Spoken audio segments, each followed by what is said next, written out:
आदाब नाजरीन, आप देख रहे हैं ATN उर्दू। मैं हूं आपके साथ नाजिश मेहताब। बिहार की तारीख में ऐसा पहली बार हुआ है कि बिहार के वजारत में एक भी मुस्लिम लीडरान नज़र नहीं आए हैं। आखिर ऐसा क्यों हुआ है? क्या बीजेपी एक एक्सपेरिमेंट कर रही है? इन सब मुद्दों को लेकर हम मुस्लिम इलाकों में आए हैं और यहाँ के मुसलमानों से जानने की कोशिश करेंगे कि आखिर अगर उन्हें कोई भी मुसीबत आती है, कोई भी समस्या आती है, तो वो लोग आखिर किन के पास जाएंगे और उनकी समस्या का हल आखिर कौन निकालेगा। ऐसा पहली बार हुआ है कि बिहार के सियासत में मुस्लिम लीडरान का रोल बिल्कुल भी नहीं है। इस बारे में हम लोगों से ही जानेंगे। बिहार की तारीख में ऐसा पहली बार हुआ है कि मुसलमानों की हिस्सेदारी नहीं रही है। इस पर आप क्या सोचते हैं?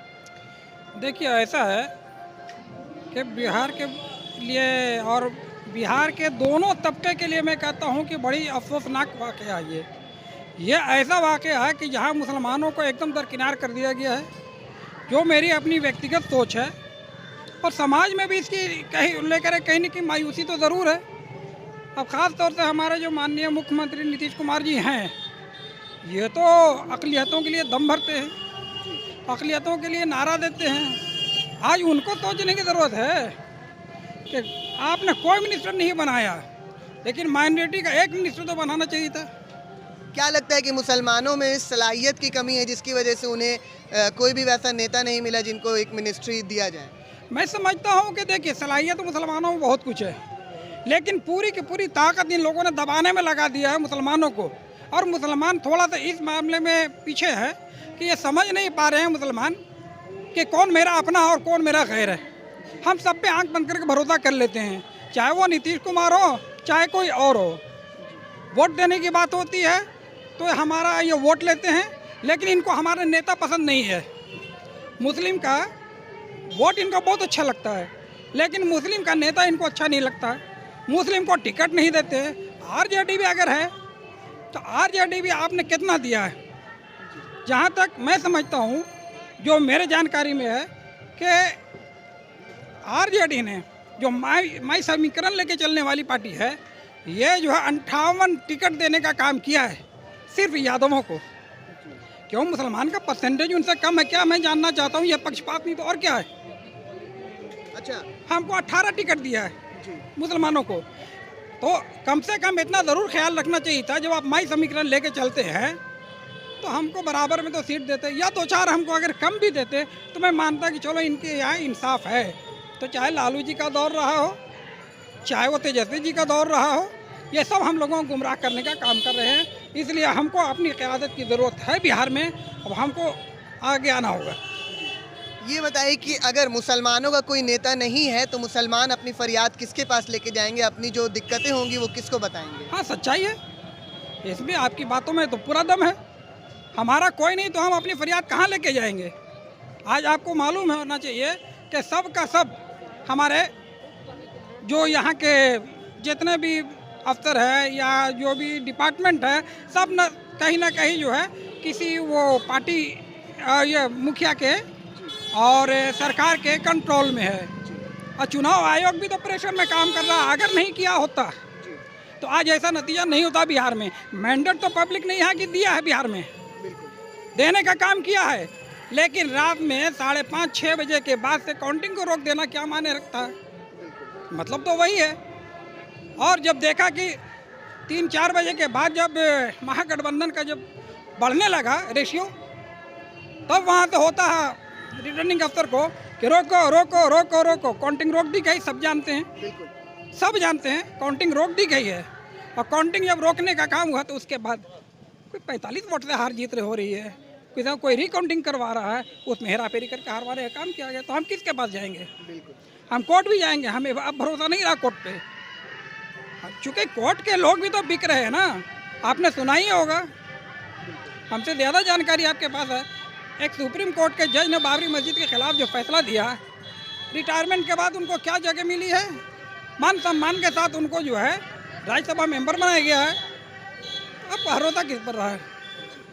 तारीख में ऐसा पहली बार हुआ है कि मुसलमानों की हिस्सेदारी नहीं रही है सियासत में। अभी नीतीश कुमार ने जहां तक अपने मंत्रिमंडल बैठाए थे तो उसमें 14 लोगों को चुना गया जिसमें एक भी मुसलमान नहीं है। क्या आपकी राय है? मेरी तो सबसे पहली राय यही है कि बिहार में जो सरकार बनी है वो जेडीयू और बीजेपी की सरकार नहीं है, वो सरकार आरएसएस माइंडर की सरकार है। जो डिप्टी सीएम जो परवेज जो बने हैं वो आरएसएस माइंडर रह चुके हैं और उनको डिप्टी सीएम बनाया, तो कहाँ से मुसलमानों का भला होगा? तो सबसे पहली बात ये है कि जहाँ आरएसएस माइंडर लोग बैठते हैं तो वहाँ मुसलमानों का कोई भला नहीं हो सकता है। क्या लगता है कि जो बीजेपी है वो कहीं ना कहीं एक्सपेरिमेंट कर रही है बिहार में राजनीति करके कि बिना मुसलमानों के यहाँ राजनीति किस तरह चलती है? क्या लगता है आपको? देखिए, बीजेपी का तो एक एजेंडा है जो हिंदू मुसलमान को बंटवारा करना चाहते हैं, ठीक है। तो राजनीति करना चाहते हैं, सिर्फ हिंदू पर राजनीति करना चाहते हैं, मुस्लिम पर राजनीति नहीं करना चाहते, क्योंकि उनके दिमाग में एक चीज़ बैठा हुआ है कि हमको हिंदू वर्सेस मुस्लिम करके इलेक्शन लड़ना है। जिस स्टेट में इलेक्शन होता है वहाँ देख लीजिए हमेशा हिंदू मुस्लिम होता है, उस मुद्दे पर इलेक्शन बीजेपी लड़ती है। क्या लगता है कि मुसलमानों की सलाहियत कम है या फिर मुसलमानों में सलाहियत नहीं है कि उनको नीतीश कुमार मंत्रिमंडल में जगह दे? नहीं, मुसलमानों में से कैसे आप बोल रहे हैं सलाहियत नहीं है? आपके एमएनसी गुलाम गौस बैठे हुए हैं, आपके एमएनसी आपके 3-4 मुस्लिम हैं, उनको मंत्री बैठाएं उनको। ऐसा थोड़ी है कि मुसलमान का हक नहीं है, हक तो बहुत है, मगर आप हक देना चाहेंगे तो ना। तो यहाँ आरएसएस के लोग बैठ चुके हैं बिहार में, और ये हम नहीं, आप इश्तिहार उठा के देखिएगा, जो जहाँ इलेक्शन होता है वहाँ हिंदू मुस्लिम होता है। ऐसा पहली बार हुआ है कि बिहार की सियासत में मुसलमानों की हिस्सेदारी नहीं है। तारीख में पहली बार ऐसा हुआ है। क्या सोचना है? हाँ, एक बात तो सही कह रहे हैं, पहली बार ऐसा हुआ है कि अब संख्यक एक को नहीं है। अब क्या कहेंगे? ये बताइए कि अगर मुसलमानों को कुछ तकलीफ होगी तो वो किसके पास अपनी फरियाद लेकर के जाएंगे, जबकि उनके कोई नेता है नहीं? सवाल यह है कि जाने की बात है, जहाँ जाएंगे तो सुने कि ना सुनेंगे, अब तो ऊपर वाला जाने। आप क्या कह सकते हैं इसके आगे? क्या ऐसा होना चाहिए था? कहीं ना कहीं ये डेमोक्रेसी पर हमारे हमला है। जरूर हमला है, हमला तो है ही है। सवाल है कि आप संख्या को एक तो भी नहीं, तो एमएलसी को चुन के कम से कम लाना चाहिए, वो भी नहीं कर रहा है सरकार, तो इसको क्या कहा जाएगा? क्या लगता है कि भाजपा जो है वो कहीं ना कहीं बिहार में जो है कि एक्सपेरिमेंट कर रही है कि बिना मुसलमानों की राजनीति यहाँ पे चल पाती है कि नहीं? भाजपा के ही एजेंडे है कि मुस्लिम को नहीं लेना है, हम अखंड भारत बनाएंगे। बीजेपी का तो ये है ही है, शुरू से एजेंडा उसका है, तो इसको क्या कहा जाए? बिहार की राजनीति में, बिहार की सियासत में मुसलमानों की हिस्सेदारी इस बार नहीं हुई है, तो इस पे आप क्या कहना चाहते हैं? अरे भैया, मुसलमान की हिस्सेदारी इसमें नहीं हुई है तो वे तो बड़े बड़े जो नेता हैं वही लोग ने जानेगा कि क्यों नहीं हुई। आम जनता इसमें क्या जाने गया? अरे आम जनता बेचारा क्या जाने गया? वो तो बड़े बड़े जो नेता लोग हैं वे लोग जानते हैं कि क्यों नहीं हिस्सेदारी इसमें हुई मुसलमानों की। आपको क्या लगता है? हमको तो लगता है कि भाई मुसलमान अपने तरफ से जो तो सारा चीज़ काम किया है। अब भले मुसलमान सामने नहीं आए तो वो अलग सी बात है। जैसा कि बिहार की जो वजारत होती है, कहने का मतलब है जो मंत्रालय है, उसमें एक भी मुस्लिम लीडरान नहीं है। तो क्या ऐसा नहीं है कि जो बीजेपी है वो एक्सपेरिमेंट कर रही है? देखिए, वो तो मतलब कि पार्टी वाला फैसला करेगा किसको क्या बनाना और किसको क्या नहीं बनाना। उसको तो पार्टी वाले लोग फैसला करेंगे, चाहे वो बीजेपी वाले रहें या कोई भी रहें, तो फैसला बीजेपी वाले ने करेंगे कि हमको क्या बनाना है क्या नहीं बनाना। सत्ता उनके हाथ में, तो वही लोग ने फैसला करेंगे, उसमें आम जनता तो कुछ कर नहीं सकती है। बिहार की सियासत में मुसलमानों को हिस्सेदारी नहीं मिली है, तो इस पे आप क्या कहना चाहते हैं? नहीं मिली भाई, अच्छी बात है। अच्छी बात किस तरह है? इस तरह है कि मुसलमान को गिनती में लोग ले रहे हैं, तो क्या कीजिए जी?